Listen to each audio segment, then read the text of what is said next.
जय श्री कृष्ण। राधे राधे दोस्तों आज मैं आप लोगों को लड्डू गोपाल की एक ऐसी मार्मिक चकित कर देने वाली बिल्कुल सत्य लीला कथा सुनाऊंगी जिसे सुनकर आप सभी की आंखें बाल गोपाल के लिए नम हो जाएंगी। लड्डू गोपाल के साथ घटी इस अत्यंत मार्मिक घटना को जानकर ना चाहते हुए भी आप रो दोगे। और जो भक्त लड्डू गोपाल की सेवा करते हैं या बाल गोपाल की सेवा लेना चाहते हैं उन्हें आज इस लीला कथा के माध्यम से एक बहुत बड़ी सीख भी मिलेगी।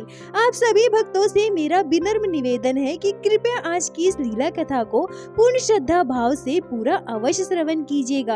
आशा करती हूँ आज की यह लीला कथा आप सभी के हृदय को स्पर्श करेगी।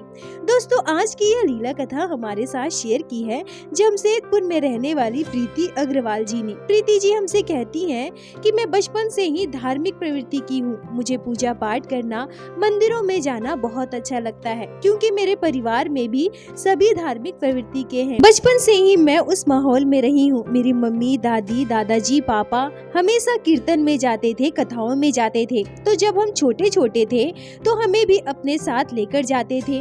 फिर जब हम बड़े हुए तो अपने आप वो भाव हमारे अंदर भी आ गए और हमें भी कीर्तन में जाना, कथाओं में जाना, पूजा पाठ करना ये सब बहुत अच्छा लगने लगा। मेरे मायके में देवी माँ यानी कि देवी दुर्गा की उपासना की जाती है। देवी दुर्गा की नित्य सेवा मेरे मायके में होती है। हमारे घर लड्डू गोपाल विराजित तो नहीं थे पर मेरे मायके में हमारे घर के आसपास कई लोगों के घर लड्डू गोपाल विराजित थे जिनकी वो नित्य सेवा करते थे। उन्हें लड्डू गोपाल की सेवा करते देख मुझे बहुत अच्छा लगता था। पर सच कहूँ तो मैंने कभी भी नहीं सोचा था कि मैं कभी लड्डू गोपाल की सेवा करूंगी।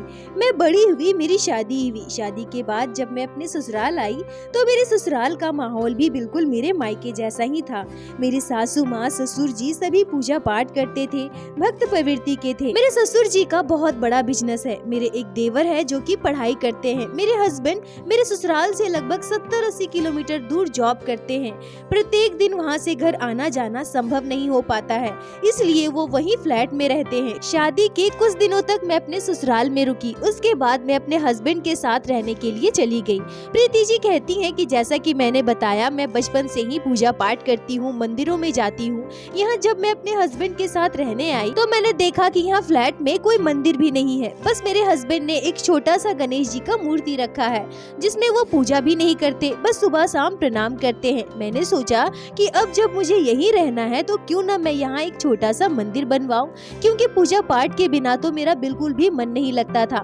मैंने एक सिंहासन मंगवाया और जैसा कि मैंने बताया मैं बचपन से ही मायके में देवी दुर्गा की उपासना करती थी। मेरे मायके में देवी दुर्गा की सेवा होती थी तो मैंने यहाँ भी देवी दुर्गा का एक छोटा सा विग्रह मंगाया और उसकी नित्य सेवा करने लगी। ऐसे ही समय बीतने लगा। मेरी शादी के लगभग 3-4 महीने बीत गए थे। प्रीति जी कहती हैं कि मैं आप सभी को बता दूं कि ये घटना जनवरी 2023 की है।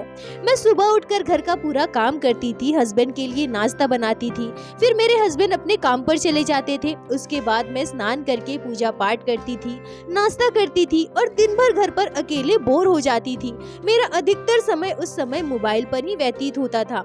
एक दिन की बात है, मैं YouTube पर वीडियो देख रही थी, तभी मेरे सामने अचानक से लड्डू गोपाल की सेवा का एक वीडियो आता है और मैंने वो वीडियो पूरा देखा। वो वीडियो मुझे बहुत अच्छा लगा। प्रीति जी कहती हैं कि जैसा कि मैंने पहले ही कहा था मैं अपने मायके में अपने आसपास कईयों के घर लड्डू गोपाल को विराजित देखी थी, पर लड्डू गोपाल की नित्य सेवा सुबह से रात तक कैसे की जाती है उसकी मुझे कोई विशेष जानकारी नहीं थी। पर अब जब मुझे लड्डू गोपाल की सेवा की संपूर्ण विधि के बारे में पता चला, लड्डू गोपाल से जुड़ी हुई मैंने कई वीडियो देखी तो मुझे बहुत अच्छा लगने लगा। मैं सोच में पड़ गई थी कि हाँ बिल्कुल लड्डू गोपाल की सेवा तो सच में एक शिशु के समान की जाती है। लड्डू गोपाल का तो बहुत ध्यान रखते हैं भक्त और उनका कितना सुंदर श्रृंगार भी करते हैं।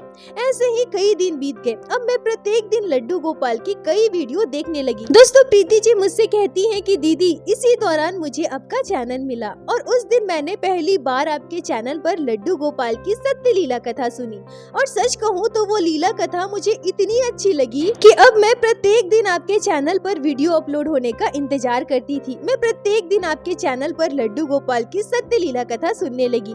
आपके चैनल के जो पुराने वीडियो है जो मैंने पहले नहीं सुनी थी, अब वो भी मैं आपके चैनल पर जाकर बार बार सुना करती थी। आपके द्वारा बताया गया हर एक लीला कथा मेरे हृदय को स्पर्श करती है। मुझे बड़ा ही अच्छा लगता था। और आपके चैनल पर लड्डू गोपाल की सत्य लीला कथाएं श्रवण करते करते ही मेरे मन में बाल गोपाल के लिए भाव उत्पन्न हुआ और लड्डू गोपाल की सेवा करने की भावना मेरे मन में आई। मैं लड्डू गोपाल के प्रति बहुत गहरा आकर्षण महसूस करने लगी। कुछ दिनों के बाद अंततः मेरे मन में यह भाव आ ही गया कि मुझे लड्डू गोपाल को अपने घर लेकर आना है, उनकी सेवा करनी है। दोस्तों, प्रीति जी मुझसे कहती हैं कि दीदी, मुझे आपके लड्डू गोपाल बहुत प्यारे लगते हैं। मैंने कमेंट में कई बार आपसे पूछा था कि दीदी आपके लड्डू गोपाल कितने नंबर के हैं, क्योंकि मुझे आपके इतने बड़े ही लड्डू गोपाल की सेवा लेनी थी और आपने बताया था कि आपके लड्डू गोपाल 6 नंबर के हैं। फिर मैं बाजार से 6 नंबर के लड्डू गोपाल को लेकर आई। लड्डू गोपाल के साथ साथ मैंने बाल गोपाल की कई पोशाक, उनकी ज्वेलरी, उनका बेड, मच्छरदानी, लड्डू गोपाल की सेवा से जुड़ी हर एक जरूरत की वस्तु मैं खरीद कर लेकर आई और पूरे श्रद्धा भाव से लड्डू गोपाल की सेवा करने लगी। दोस्तों, प्रीति जी मुझसे कहती हैं कि दीदी, कई बार मैं आपको कमेंट में लड्डू गोपाल की सेवा से जुड़ी कई बातें पूछा करती थी और आपका बहुत बहुत धन्यवाद जो आप मेरे हर एक कमेंट का जवाब देती थी। ऐसे ही मैं आपसे पूछ कर यूट्यूब पर वीडियो देख कर लड्डू गोपाल की सेवा करने लगी। अब मेरा समय कैसे व्यतीत हो जाता था मुझे पता ही नहीं चलता था। बाल गोपाल की सेवा करना, उनके लिए तरह तरह के भोग बनाना मुझे बहुत अच्छा लगता था। प्रीति जी कहती है कि लड्डू गोपाल के आने से मेरी बोरिंग जिंदगी में जैसे खुशियाँ आ गई थी। लड्डू गोपाल की सेवा करते हुए मुझे लगभग 1.5-2 महीने बीत गए थे।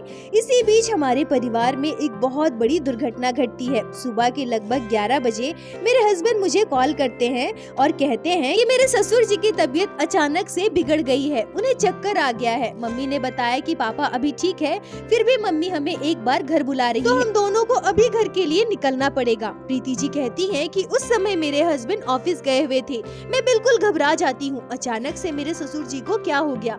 जल्दी मैं अपना सामान पैक करती हूँ। मेरे हस्बैंड लगभग आधे घंटे के अंदर घर पहुँच जाते हैं। प्रीति जी कहती है कि मैंने अनेक वीडियो में ऐसा सुना था कि जब भी हम लड्डू गोपाल को घर पर छोड़कर बाहर जाएं, तो बाल गोपाल के लिए हम कुछ खाने पीने का सामान रख कर जाएं और मानसिक तौर पर उनसे कहें कि लल्ला आप खुद से भोग लगा लेना। और वहाँ आसपास जहाँ मैं रहती थी वहाँ किसी को जानती भी नहीं थी, तो मैं अपने लड्डू गोपाल की सेवा किसे देकर जाती। एक बार मैंने यह भी सोचा कि मैं लड्डू गोपाल को अपने साथ लेकर जाती हूँ, पर तभी मेरे हस्बैंड कहते हैं कि लड्डू गोपाल को लेकर जाकर वहाँ क्या करोगी, वैसे भी मम्मी ने कहा है कि पापा ठीक है, हम बस उन्हें देखने जा रहे हैं, कल सुबह सुबह वापस आ जाएंगे। दिन भर के लिए लड्डू गोपाल को यहाँ वहाँ लेकर क्या करोगी, बेहतर यही होगा कि बाल गोपाल को आराम से यहीं छोड़ दो। प्रीति जी कहती है कि मैंने भी अपने हस्बैंड की बात मान ली। मैंने भी सोचा कि सुबह तो हम वापस आ ही जाएंगे, अब एक दिन के लिए लड्डू गोपाल को यहाँ वहाँ करना सही नहीं है।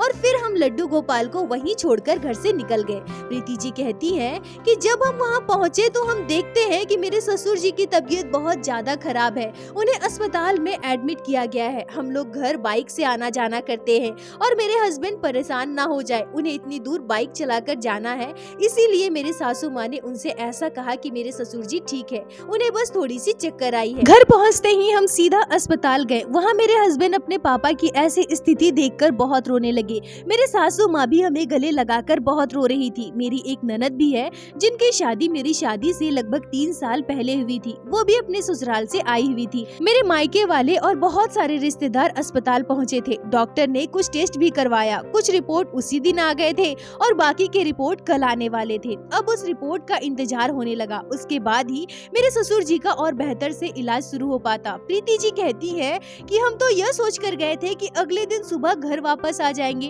और मैं लड्डू गोपाल के लिए उनके आगे एक डब्बे में ड्राई फ्रूट्स, काजू, किशमिश, बादाम, खजूर, मिश्री, ये सारी चीजें रख कर आई थी और पीने के लिए एक लोटे में जल और मैंने एक अलग ग्लास में भी जल रख दिया था। सारी चीजों को मैंने अच्छे से ढक कर रखा था, पर अगले दिन सुबह होते ही मेरा मन बार बार लड्डू गोपाल के लिए तड़पने लगा, क्योंकि मैं प्रत्येक दिन बाल गोपाल का स्नान श्रृंगार करती हूँ, उन्हें भोग लगाती हूँ। मेरे बाल गोपाल वैसे ही बिना स्नान के बैठे होंगे, यह सोचकर मुझे बहुत बुरा लग रहा था।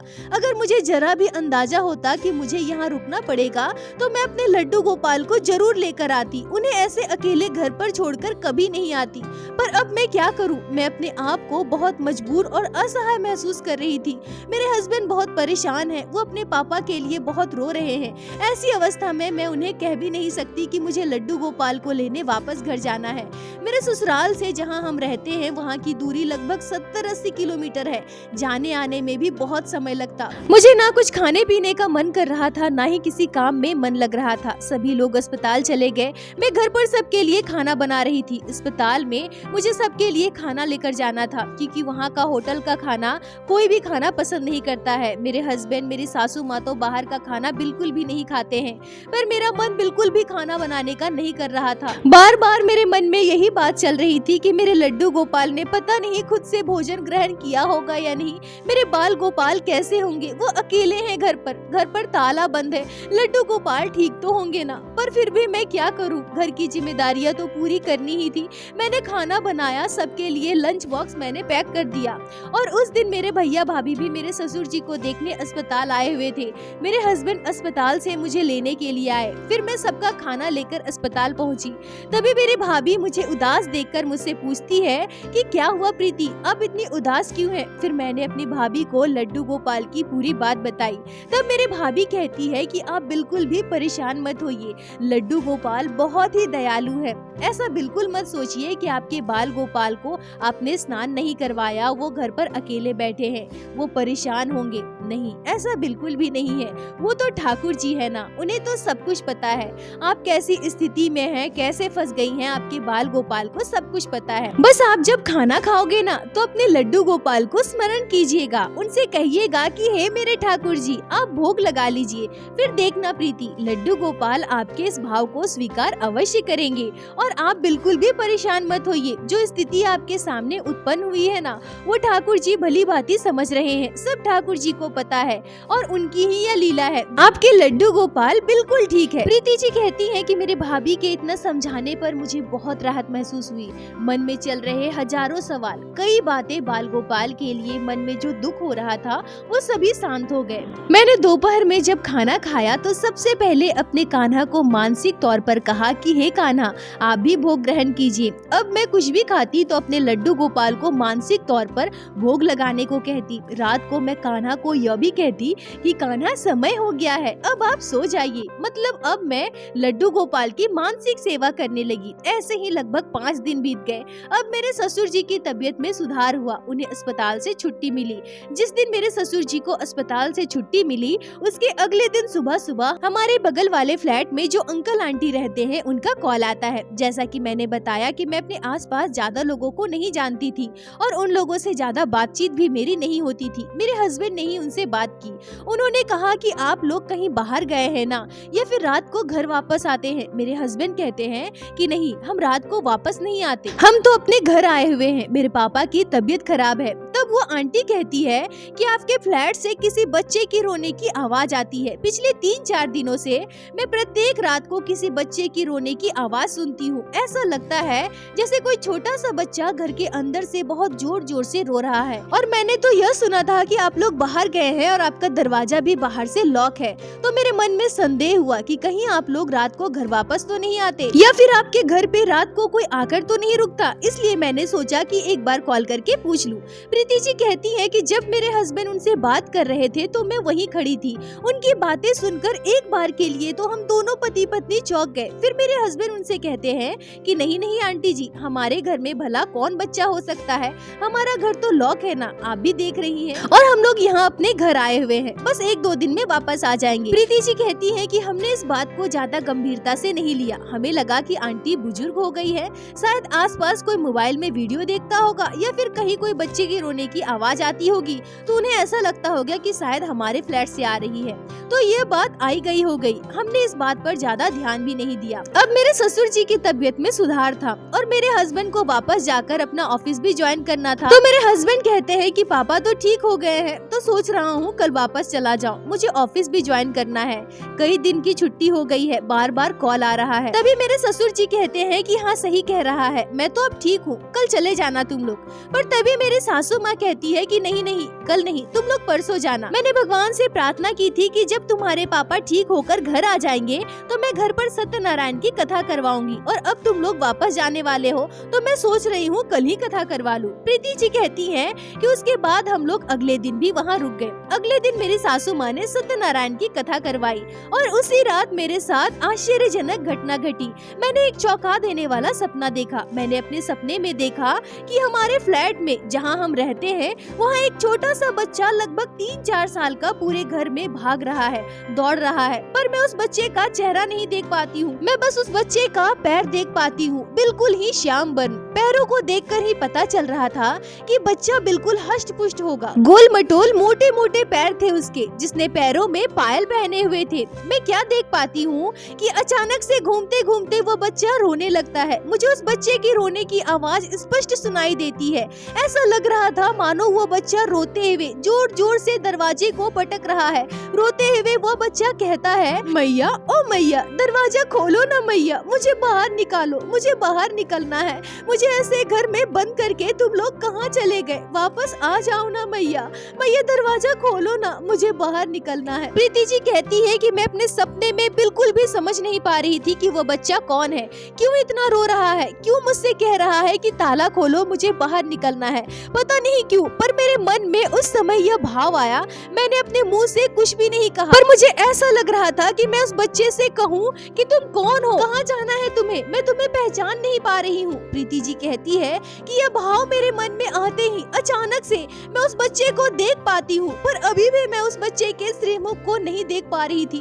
मैं बस पीछे से उस बच्चे के संपूर्ण दर्शन कर पाती हूँ। कमर में कमरधनी पहनी थी, गले में कई हार पहने थे, हाथों में बाजूबंद और माथे में मोर पंख, मोर मुकुटधारी छोटे से बच्चे का पीछे से संपूर्ण दर्शन मैं कर पाती हूँ। और उसे देखते ही मैं समझ पाती हूँ कि यह बच्चा कोई और नहीं बल्कि मेरे लड्डू गोपाल है, भगवान श्री कृष्ण के बाल स्वरूप। मेरे बाल गोपाल रोते हुए हमारे घर के मुख्य दरवाजे को जोर जोर से धकेल रहे थे, पीट रहे थे, बार बार मुझसे दरवाजा खोलने की जिद कर रहे थे। और उन्हें इतना रोते देखकर मेरा सपना टूट जाता है। सुबह के 5 बज रहे थे। मैं उठकर बैठ गई। मेरा शरीर थर थर कांपने लगा। मेरे शरीर में इतनी भी जान नहीं थी कि मैं अपने मुंह से शब्द निकाल सकूं।